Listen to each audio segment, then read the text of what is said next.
ঢাকা থেকে ভারতে আগরতলামুখী অভিমুখী বিএনপির ৩ সহযোগী অঙ্গ সংগঠন লং মার্চ কর্মসূচি উপলক্ষে ব্রাহ্মণবাড়িয়া আখাউড়া স্থলবন্দর এলাকায়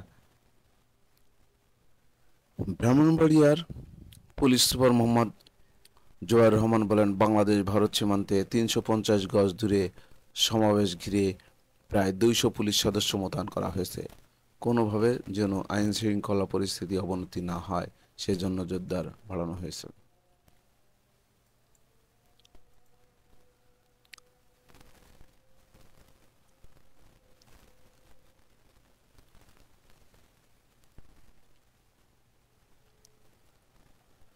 Dhaka to Akhaura long march শুরু করেছে বাংলাদেশ জাতীয়বাদী দল বিএনপি অঙ্গ সংগঠন, যুবদল, স্বেচ্ছাসেবক দল ও ছাত্র দলের নেতাকর্মীরা। ভারতীয় আগ্রাসন ও প্রতিবাদের আজ বুধবার সকাল ৯টায় নয়াপল্টন বিএনপি কেন্দ্রীয় কার্যালয়ের সামনে থেকে লং মার্চ শুরু হয়। লং মার্চ উদ্বোধন করেন বিএনপি সিনিয়র যুগ্ম মহাসচিব রুহুল কবির রিজভী। সংক্ষিপ্ত বক্তব্যে তিনি বলেন, দিল্লি সাম্প্রদায়িক শাসকেরা শকুন, আপনারা লেডি ফারাহকে ১৬ বছর ক্ষমতায় রাখতে সমর্থন দিয়েছেন। আজ ভারত গণতান্ত্রিক দেশগুলোর সমালোচনার সম্মুখীন।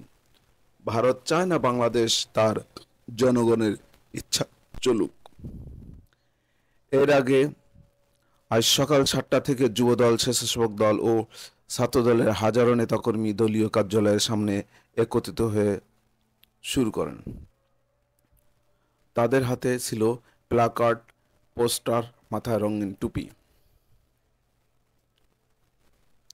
লং মার্চ শুরুর আগে যুবদল, স্বেচ্ছাসেবক দল ও ছাত্রদলের নেতাকর্মীরা নয়াপল্টনে সংক্ষিপ্ত সমাবেশ করেছেন। ভারত বয়কটের ডাক দিয়ে নানা স্লোগান দিতে দিতে যুবদল, স্বেচ্ছাসেবক দল ও ছাত্রদলের নেতাকর্মীরা সেখানে উপস্থিত হন।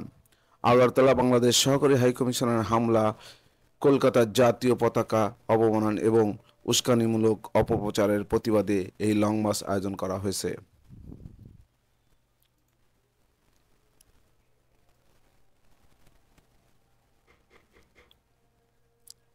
ভারতীয় আগ্রাসন প্রতিবাদে এই লং মার্চ শুরু হওয়ার কথা রয়েছে সকাল ৯টায়।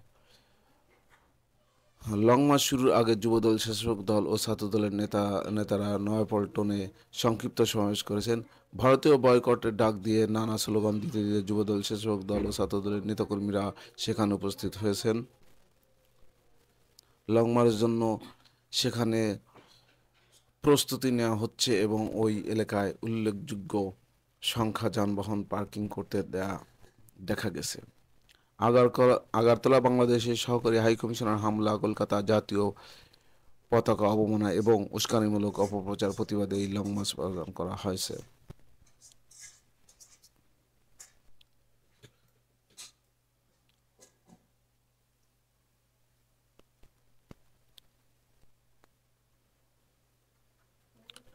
বিতর্কিত কাজ থেকে কর্মীদের বিরত থাকার আহ্বান জানিয়েছেন তারেক রহমান। বলেছেন, দলের প্রতি খেয়াল রাখতে হবে, জনগণের আস্থা নষ্ট হয় এমন কাজ করা যাবে না। জনগণের আস্থা অর্জনের জন্য কাজ করতে হবে। স্বৈরাচারীরা দেশ থেকে শেষ করে দিয়েছে, এখনো সময় আছে, আসুন আমরা দেশ ও মানুষের কাজে ব্যয় করি। মানুষ এখন তাকিয়ে আছে বিএনপির দিকে।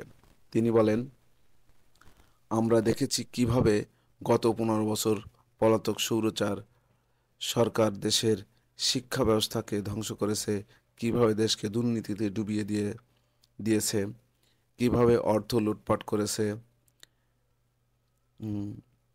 তারা দুর্নীতির ওপর টিকে থাকার চেয়েছিল, সমাজের রন্ধে রন্ধে দুর্নীতি ঢুকিয়ে দেওয়ার চেষ্টা করেছে। এই দুর্নীতি থেকে যদি দেশকে রক্ষা করতে হয় তাহলে তা প্রাইমারি স্কুল থেকেই শিক্ষার্থীদেরকে সচেতন করে গড়ে তুলতে হবে। তিনি বলেন, দেশ দখল মানব সম্পদ গড়ে তুলতে হবে, শিক্ষা ব্যবস্থাকে আধুনিকরণ করা হবে, শিক্ষার্থীদের অন্যান্য বিষয়ের পাশাপাশি ইংরেজিতে দক্ষ করে গড়ে তুলতে হবে। প্রতিটি শিক্ষার্থীকে খেলাধুলা উৎসাহিত করা হবে। আমরা চাচ্ছি প্রাইমারি লেভেল থেকে ইন্টারমিডিয়েট পর্যন্ত প্রতিটি নাগরিক একজন দক্ষ নাগরিক হিসেবে গড়ে উঠতে হবে। দেশের নাগরিকদের এমনভাবে প্রশিক্ষিত করে গড়ে তুলতে হবে যাতে তারা দেশ বিদেশে কোথাও গিয়ে না আটকে যায়। সারা বিশ্বেই যেন সে একজন দক্ষ কর্মী হিসেবে নিজেকে প্রতিষ্ঠিত করতে পারে।